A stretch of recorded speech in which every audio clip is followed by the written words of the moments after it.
We have risen from the ashes to school the masses. Hello, everyone. Welcome to another edition of the Scholars Wrestling Show, episode 355. I'm your man behind the microphone, Scholar Jeff. Joining us this week, as always, the lovely and talented, the undisputed scholar himself, Scholar Tark. Scholar Tark, how are you doing tonight, sir?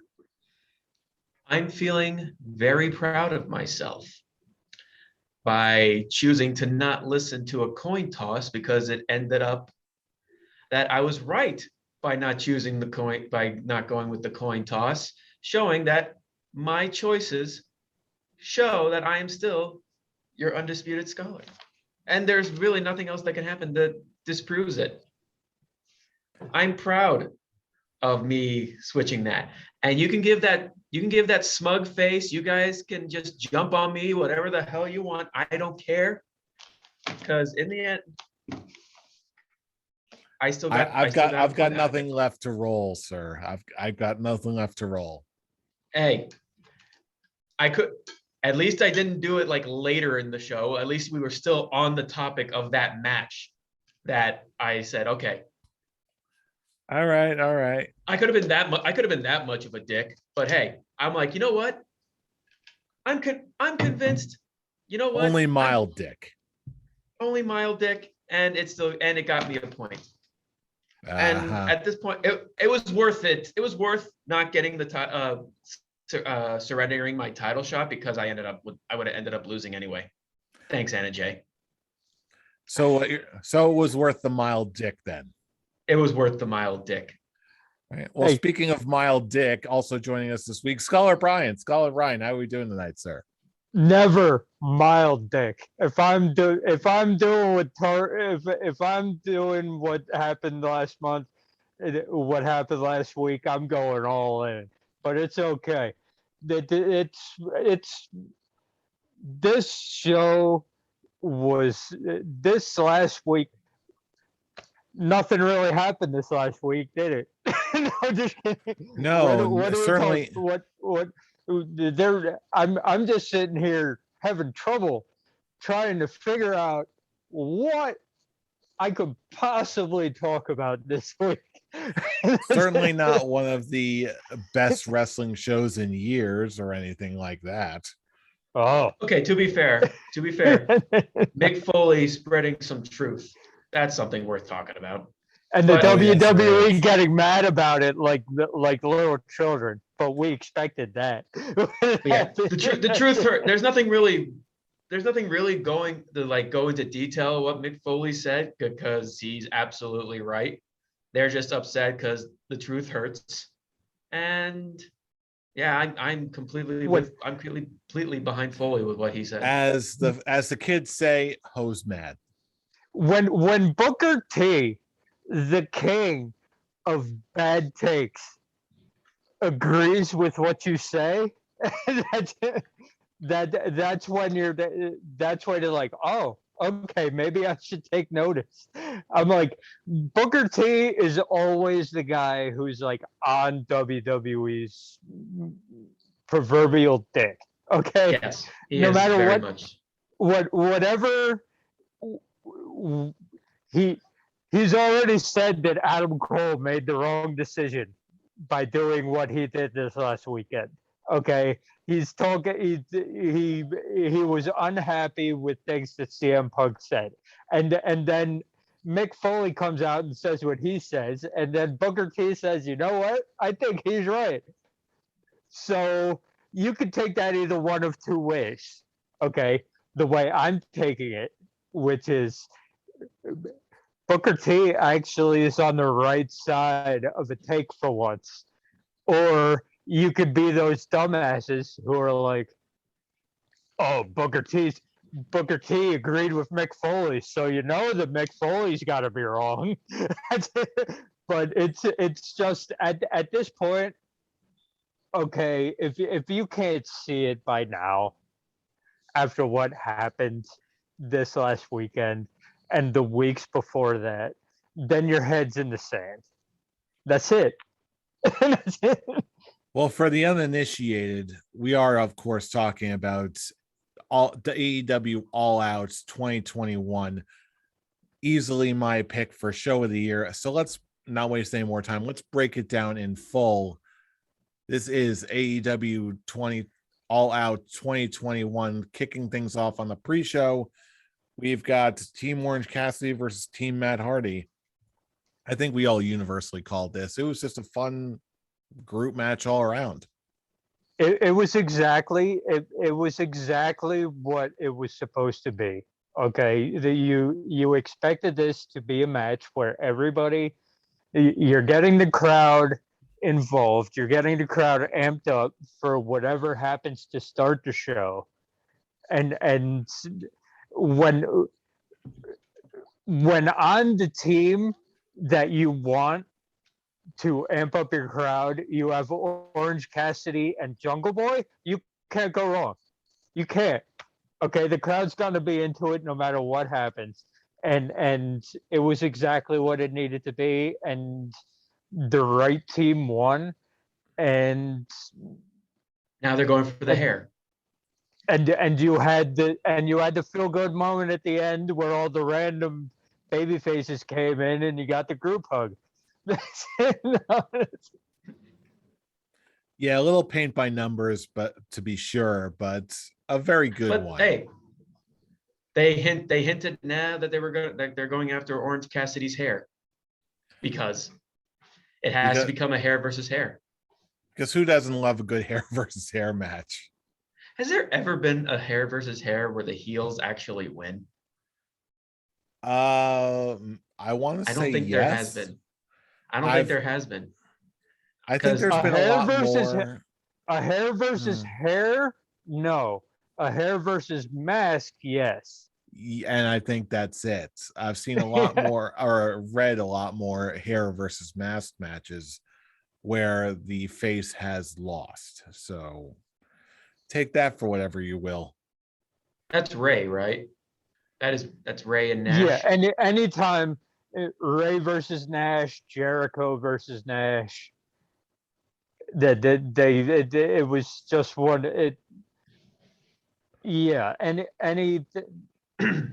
This Orange Cassidy ain't losing his hair. I don't think any. I'm not completely certain that a hair match actually goes through, but I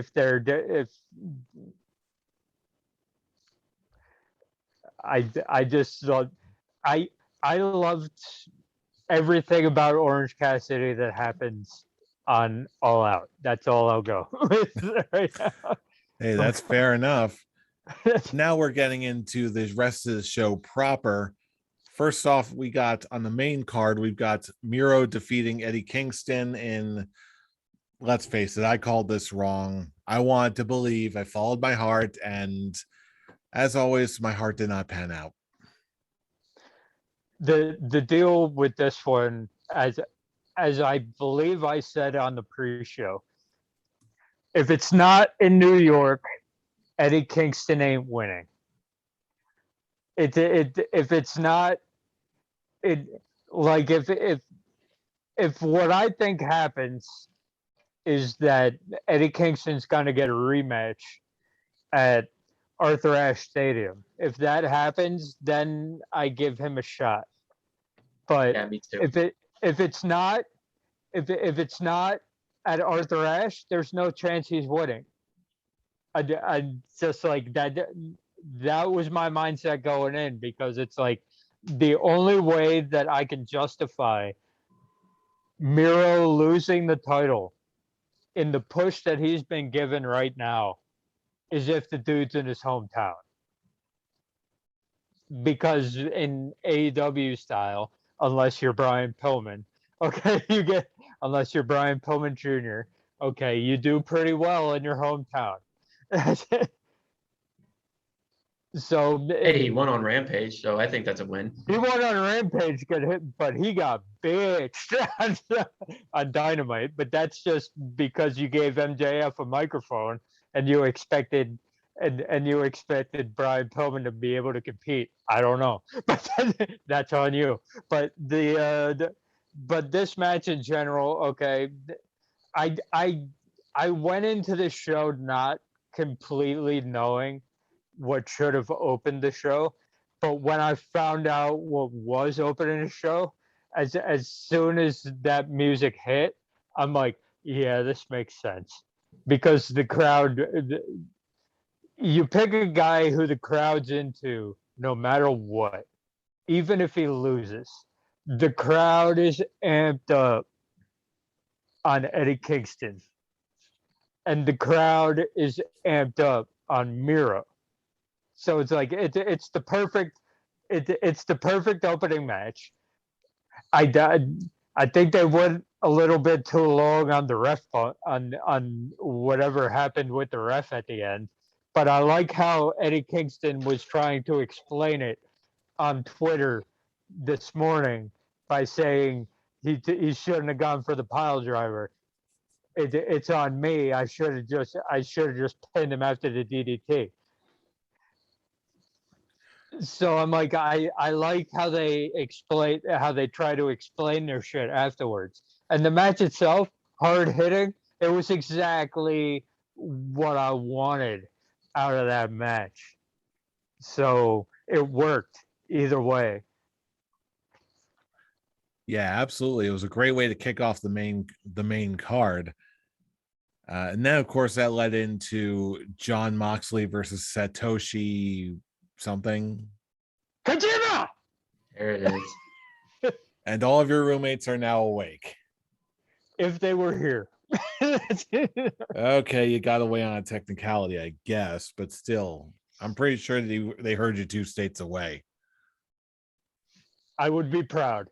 But anyway, I don't Powerful think vocals. I don't think that's what everyone took away from this, as I proceeded to blow up our group chat that night with the big reveal of Minoru Suzuki coming out and challenging Jon Moxley. Holy crap. I never expected to see Minoru Suzuki on US soil, on a US TV show. Oh boy, this was an absolute delight. I think I freaked out my wife a little bit. Like, she was looking at me like, why are you freaking out about this guy? And it's the murder grandpa. Come on. That's what I tried to explain to her, but she's like, what's Kaze Ninari? What is that? But hey, some people got to learn the hard way.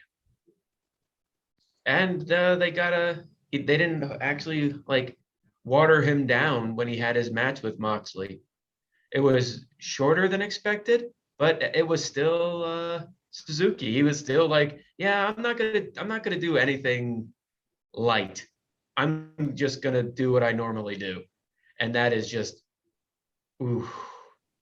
Yeah, that's what I love about Moxley facing all of these Japan guys. The Japan guys don't know how to do American style, where it's like not hard hitting and all that, and it looks clean, it looks nice. So I'm like, I always get amped up when Moxley's got to face a New Japan guy, because it's like, I know that this is going to be a brawl. I know that stuff is going to break off. I know that it's going to be hard hitting. It's going to look like a fight. Okay, Nagata, when he faced Yuji Nagata, looked like a brawl, looked like a fight. Okay, a lot of people were not pleased when Tanahashi was not able to take this match, and they put Kojima in this match. But it's like, I've been watching up on New Japan for the last few years now, ever since Jericho debuted over there to face Omega, which started this whole steamroll to now. And it's like, I looked at the histories and all that, and I'm like, this guy can go. Let's see what he's got. And the match itself was great. It was a fight. It was it was a Moxley and JPW match, which is what you expected going in.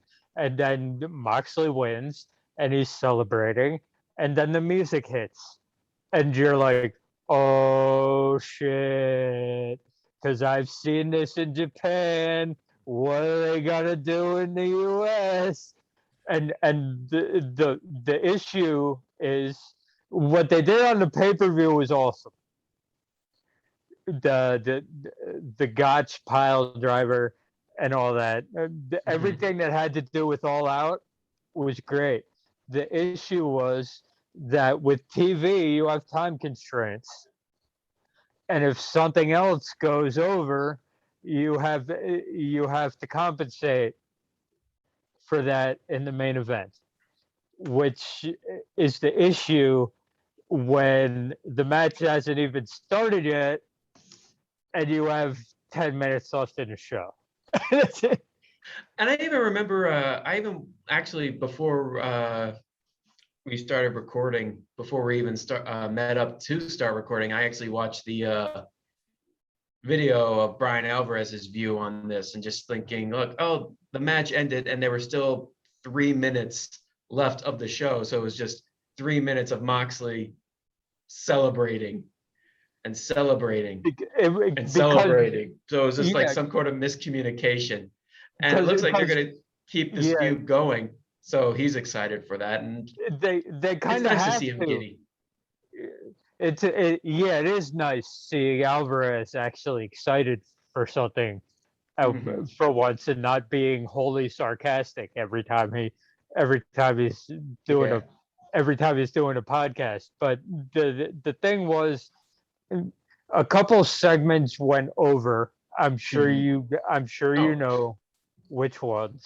Okay, and they had to compensate, and the issue was they didn't compensate at the right moments.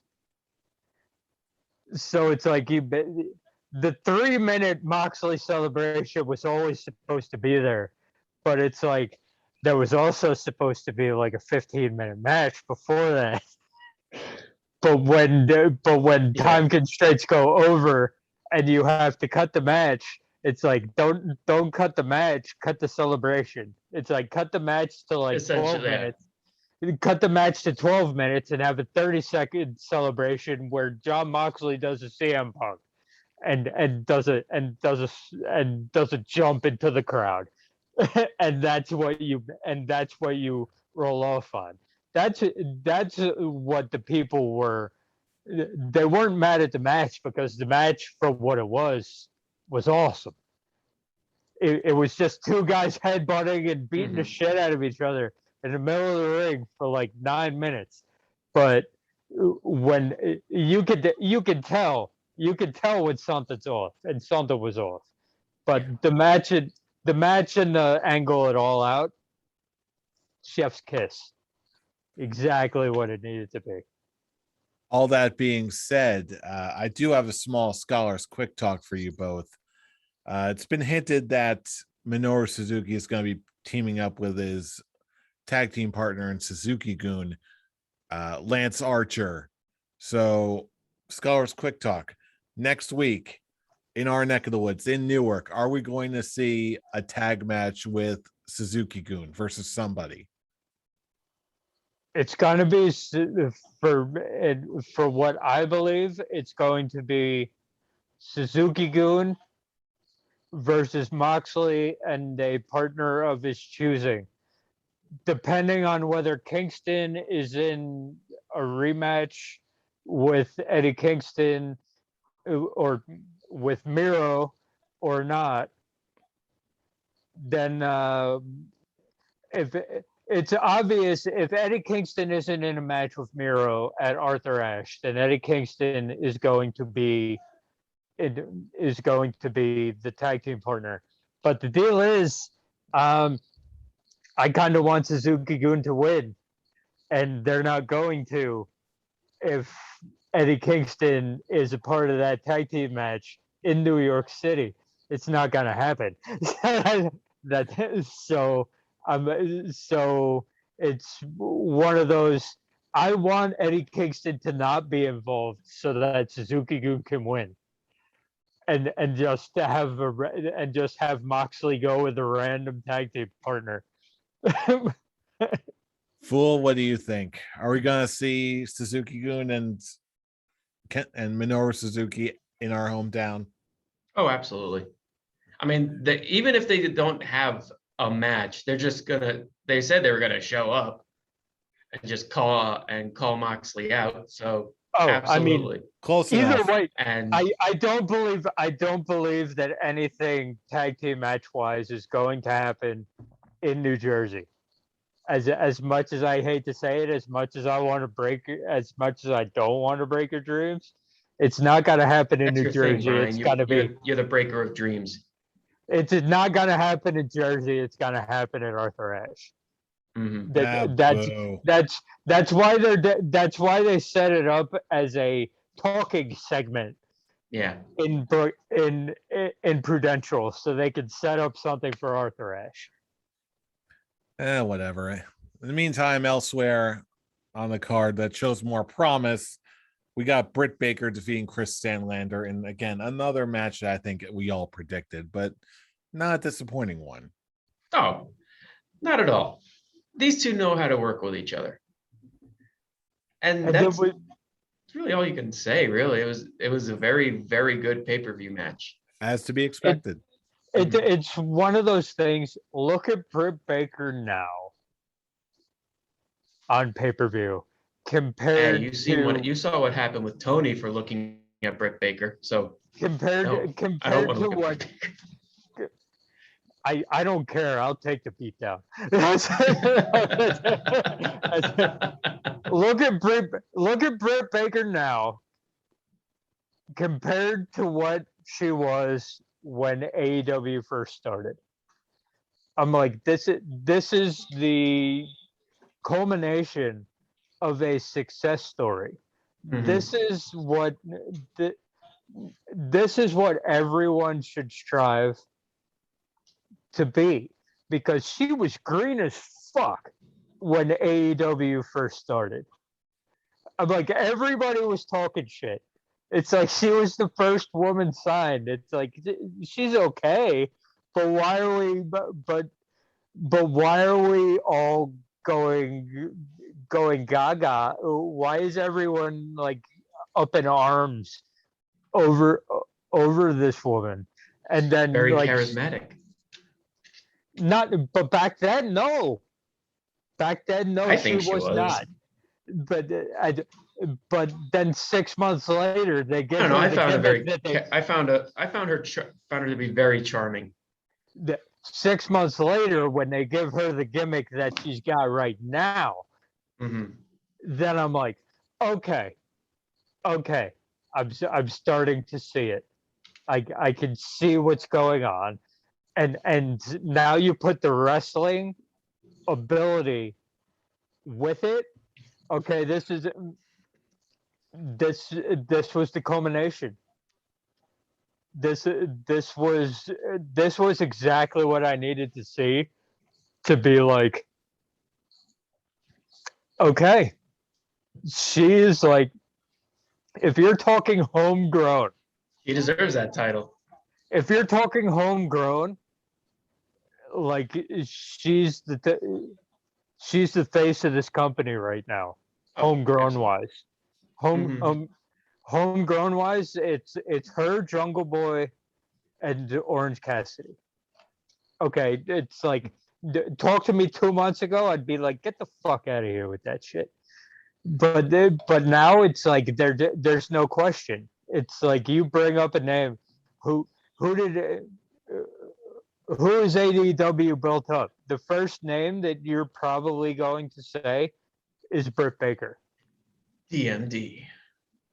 So it's one of the, and also, okay, as I said earlier, Orange Cassidy, that little moment that they had on the outside where he finally gets amped up and gets on Chris Statlander's ass so that she gets back in the ring. That I love the little things, and that was huge for me. So like this was great. Well, speaking of things that are great, let's move on to what I consider my personal pick for match of the damn night. We got the Lucha Bros finally defeating the Young Bucks in an amazing tag team cage match to become the new AEW tag team champions. Who, boy, was this a spectacle and a half. There's no doubt that you said my personal pick. Let me just put it out there. It's everybody's. Well, I didn't want to speak to everybody here. Yeah. There's no question what the match of the night on this card was, because holy shit. Okay, that's all I can say about this match. That I'll put this match into 2 words. Holy shit. That's it. That's all that needs to be said, really. The blood, the flips, the near falls, the Sierra Miedo. This was the great. Spiky shoes. What was it called again? Spike, I don't know, the spiky shoe, but it was sick and it worked and it was great. I loved it. This was a match where I was happy to be 100% wrong in what in my prediction. I'm like I am not mad whatsoever, because what I just watched, oh boy, I'll tell you what, if there's one thing that you cannot say shit about AEW about, okay, they have the best tag team division in the world. Not even just really like division, just tag team wrestling in general. That it's just there's no doubt. There's nothing that you can say to me to defend anywhere else, because it's like on every show, okay, on every pay-per-view, what do we say the match of the night is? Whatever tag team match they've got going on that night. Mm-hmm. That's it. That's all I need to say. It's like, congratulations to the Lucha Bros. I'm happy that I'm happy for you. The match itself was awesome. Everybody did what they needed to do. There were no mistakes. It was all smooth. I loved the tack shoes. I love that, and everything works, and it's a theme for this pay-per-view with me. Everything works. Everything makes sense. Everything is good. Yeah, except I have to admit, my wife was a little bit weirded out when a bloody Pentagon went up and hugged and kissed his daughter after the match. I got blood all over. That was all. I thought that was so sweet. I'm like, I mean, okay, but it's like, I'm glad you're sharing this moment with your daughter, but you're covering her in blood. Ew. You're kind of like bleeding from the mask. That's all. You're bleeding from the everywhere. That's all I'm saying. Maybe a thought for that before you put your face anywhere near your daughter. But other than that, Penta has a belt. That's a win for me. Yeah. As with me. Plus, it makes, as far as Penta's I'm concerned, awesome. I love Penta, and hopefully this means he'll be around next week when we're actually there. So, yay! And I mean, like, I can say this. It's like everybody loves Penta, but I can honestly say, in my eyes, I honestly think Ray Fenix is better. And you know what? There's no Jannetty here. There is not at all. When your partner is freaking Ray Fenix, I think your team is in good shape. Yeah, I'm like, there's no loser here. That's it. Speaking and of you can really say that with a lot of the tag teams.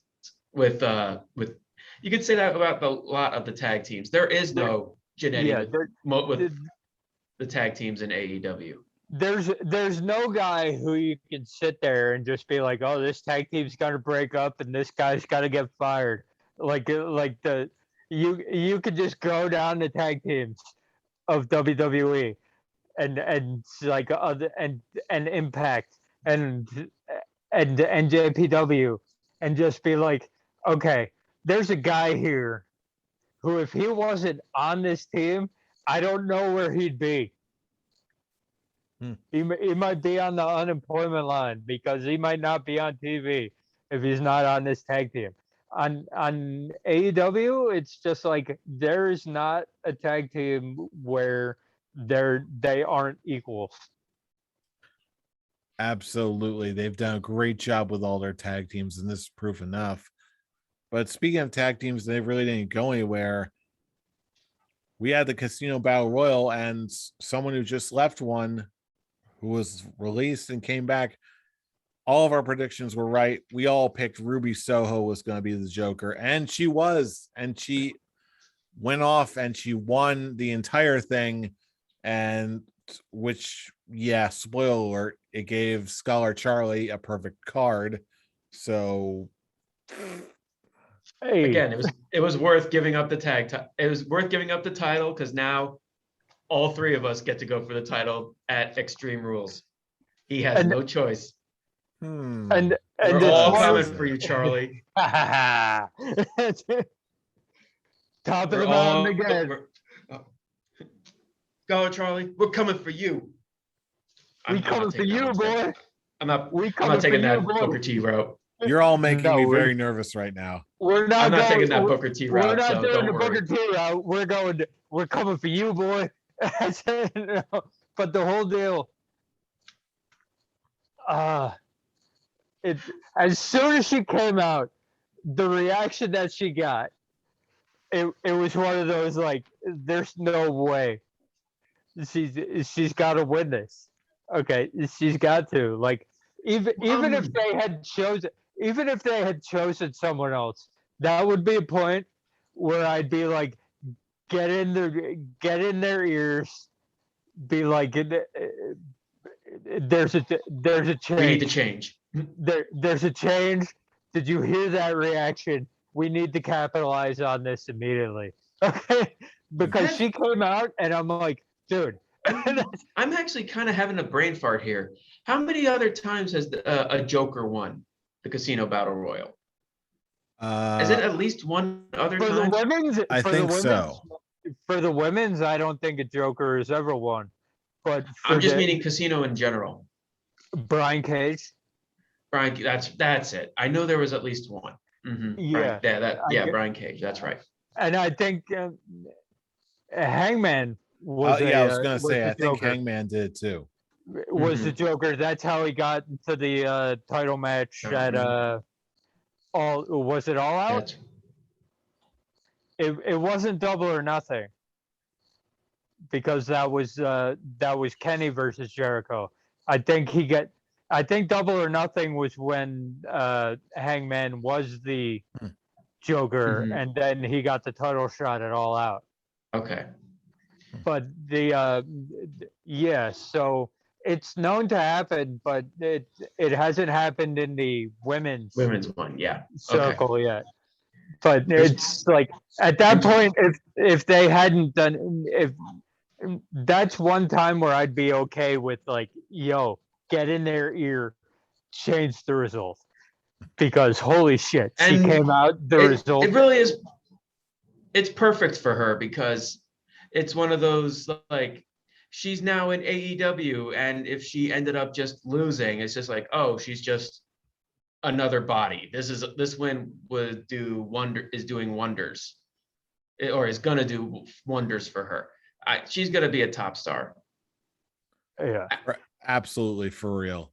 And especially now with the promo she had with Britt Baker on this week's Dynamite Kick. Yeah, this is gonna be a fun feud between these two. Yeah, especially the catering line. And I feel like this is how these casino battle royals work. Like, because I feel like Tony Khan is in the back on a headset doing the Vince McMahon. Like, we're gonna bring out the Joker, and let's see how the people react to this Joker. I have a winner if they don't react well. If they react, if they react and it's like holy shit, then it's like okay, we're switching gears. We're going to this one. It's like I have a plan for a lukewarm reaction. I have a plan for an awesome reaction. Oh, So lukewarm reaction. Give it to Jungle Boy. Exactly. But it's the women's casino battle royal. Give it to Jungle Boy. No, I was. You know what I'm getting at. I know. Like I'm just messing around. The one last week. We've got Leo Rush. No, give it to Jungle Boy. Okay, give it to Jungle Boy. Yeah. Oh, Leo Rush? Man, give it to Jungle Boy. Speaking of giving it to Jungle Boy, next up we've got Chris Jericho finally defeating MJF. Has us all a little bit worried there. And be honest with me, what did you think about the ending to this particular match? Well, not really. It's like the ending is just the whole fake out. The ending was the best part. Once you hit the oh shit, I am blanking out. Once the random ref came down, once you figured out that they weren't going to end the match on the screw job. Okay, once the other refs started coming down, I'm like, okay, I know what they're going for here, and it works, and it's awesome at this point because it doesn't hurt MJF at this point. Nothing brings down MJF because it's like technically, okay, he thinks he won, and in his mind, he might have a point. That's it. It's also kind of weird to think now is like, well, if they do it with this logic, shouldn't they call out every dirty finish from now on? Like an example, they had on Rampage tonight, they had Chavo attack Pac. I'll tell you even what. The referee was just like, I'll tell you what. The referee was like, wait, didn't you use your thing on this? And even seeing the replay, it's like, it's only important for the big matches. Where the career is on the line. My thing would be like they haven't done the ref fucked up on the foot on the bottom rope spot yet. I will say, however, that this didn't really apply to. I didn't perceive this as being an error because of the run-ins between Wardlow and Jake Hager earlier in the match. Because we saw the extra refs run out and try and take control of the situation, I visually saw that there was a reason earlier in the match why those extra sets of eyes, the extra refs, were out there. So by the time that whole moment happened, I really didn't see any sort of issue with continuity because my brain already recognized that there were extra refs out there because of what Wardlow and Jake Hager did earlier in the night. And I just now feel like, now that they threw that in, now it's just there'll never be a dirty finish again because a referee will he used that. You should restart the match and take Chavo and have him go in the back. Stuff like that. Because obviously they're not going to do that. I just look at. I guess I'm kind of like pulling a nitpick, like a Brian Alvarez nitpick here. But here's the deal, okay? For me, with that nitpick, they've never done that finish where the foot's on the bottom rope and the ref doesn't see it. Okay, so it's like there's no continuity for that at all. So I mean, like, if they do it again, and they don't, and they don't. If they do the bottom rope finish again with the ref not seeing it, and then they count it as a victory, then I could see your point about continuity. Okay, but they've done the interferences with wins before, and the ref didn't see it, and they've done all that. So I'm like, that doesn't even register in my mind because it's not a continuity issue, because they've never done that finish before. Well, speaking of never doing things before, right after this, we got CM Punk defeating Darby Allin. And I was a little surprised by how slow this match was, but after things picked up, it was wonderfully paced and it was a true treat to see. This is something Brian and I actually discussed Sunday after the show, talking about the pacing of the match, especially at the beginning. Our just response was, this is a guy who's stepping into a wrestling ring after 7 years of not being there. It was just the perfect pace for a guy in CM Punk's shoes, basically clearing off if there were any ring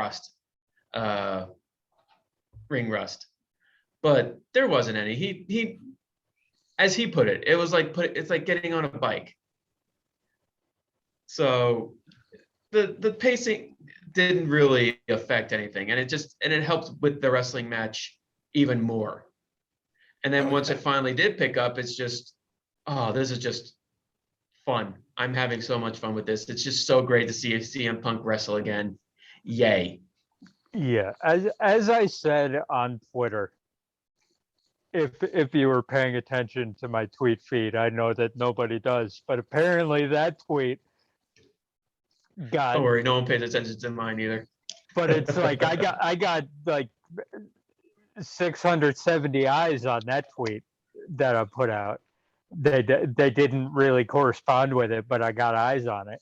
But I said basically, okay, this is the dude's first time in a wrestling ring across from an actual opponent in 8 years. And you expect him to be exactly what he was 8 years ago when he stopped. You're dumb. That's it. Okay, I got exactly what I wanted out of this match. I wanted to see if CM Punk could still go. And we all got our answer, didn't we? It's like any kind of pace. At any kind of pace. I don't need a fast pace. I just wanted to see if he could still go. And you know what? By the end of the match, I was just like, all right, give me more. And that's that's it. No, that was his story going in. The whole point was seeing if he could just prove to himself that he could still go at it, still go in the ring. And yeah, it was. I couldn't be any more satisfied with what we got. And possibly one of the greatest match endings in AEW's history, when Darby Allin goes for the coffin drop and CM Punk pulls an Undertaker and just sits up and laughs at him as he's laying on the ground. Just be like, this is and one of those like, I might have been gone for 8 years, okay, but I remember how this works. And I'm still better than you. Good to know the man hasn't missed a step. And apparently neither has Paul White in the time that we've seen him. It may have been the pee break spot, but I think we can speak for all of us that as much as nice as it was to see Paul White still doing this thing, still around and kicking, this was about what we all expected, I believe. This was what it needed to be, nothing more, nothing less. Get ready for the main event. You just had like 2.5 hours of holy crap. Everything go use the bathroom, go get your beer. And by the end of it, okay, Paul White's got to do his thing. Mm-hmm. Paul White's got to win. QT Marshall is here to get beat up. And okay, your palate is cleansed. Let's go. And with We that got that- cleansed palate, yes. The audience is well rested. Let's go on to the title match, which no one really cares about. Because Yeah. we all know what's coming at the end. Exactly. But did we really? Yeah, even there was a fake out. Again, I honestly, when I was covering this, I really don't remember too much about Kenny Omega defeating Christian Cage. No one The does. everyone just knows, oh, hey, first we get Adam Cole, a big surprise. Or like, oh, wow, we got Adam Cole, baby. And then immediately after, we get Bryan Danielson in AEW back under his birth name. Let's go. Well, before we get into all that, because I know that Tarek won't go into it because it's Christian Cage, but I will say this. Okay, I saw a video of the match, as Tarek can attest. My stream was disavowed right before this match started on Sunday night. So I was twittering it live, but a couple days later they put it up on the online and I was able to watch it. So the match itself was great. Okay, it was exactly what I thought it should be. It was better than the match on Dynamite, which was good. And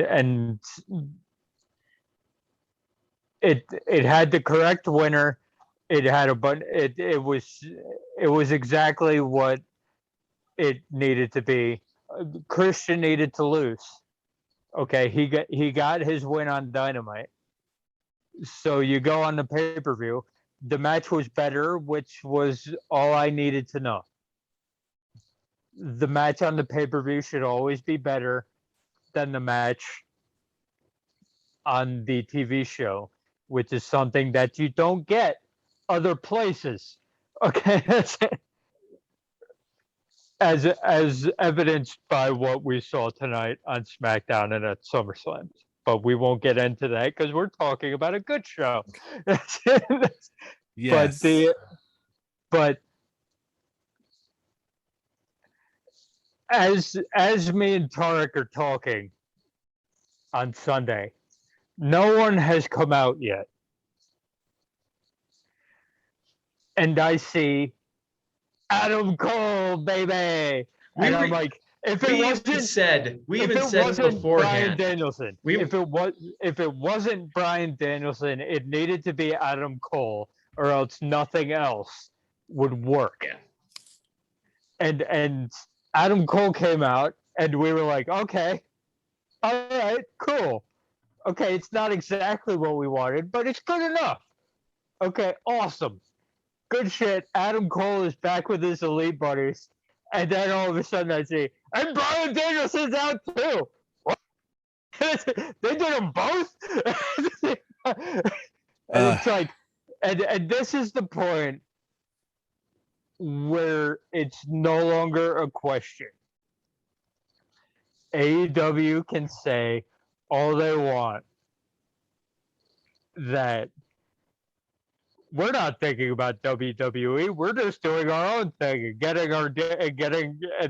trying to get the best possible ratings and the best possible deals that we can get out of this. As of Sunday night, you can no longer say this.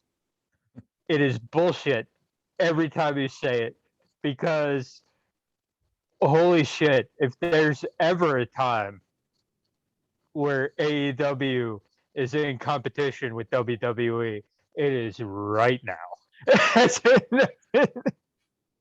So all that being said, now that we're looking at this show in the rearview mirror, let's hear them, the final beard ratings for AEW All Out 2021, though I've got a pretty good idea what they're going to be. Fool, you want to go first? Throw the goats. Throw the goats. Throw the goats. Let the goats out. Goats all around. Goats all around. Everyone gets a goat. Brian, Goat face. are we 5 out of getting the 5. goat? It's the goatiest face that has ever been on anyone's face. Yeah. What the- did you expect? It's it's all it, goat faces all around. 5 out of 5. Top marks all around. This was I will fun. say that I will say this. Okay, it is my favorite pay-per-view that I have watched. No bullshit. Since 2001. WrestleMania saying a lot. 17. WrestleMania 17. Okay, that was the last one where I had nothing bad to say. Okay, this one, I'm watching it and just sitting there being like, holy shit. It's been This was the 20 one years. show. This is the one show that when we all got together for SummerSlam, I was hoping it's like, this is the one show that we should have been all together for. It would have been a blast. Just having all of us just basically just go, this show is amazing. Maybe next time we'll do an AEW watch party. Who knows? Because it's just one of those, course. like, there was nothing. Even the bathroom break match. Okay. It wasn't bad. It did exactly what it was supposed to do. Mm-hmm. There were no botches or anything like that. It wasn't like that. There's always been something on a pay-per-view in the last 20 years where you're sitting there like, this is bad.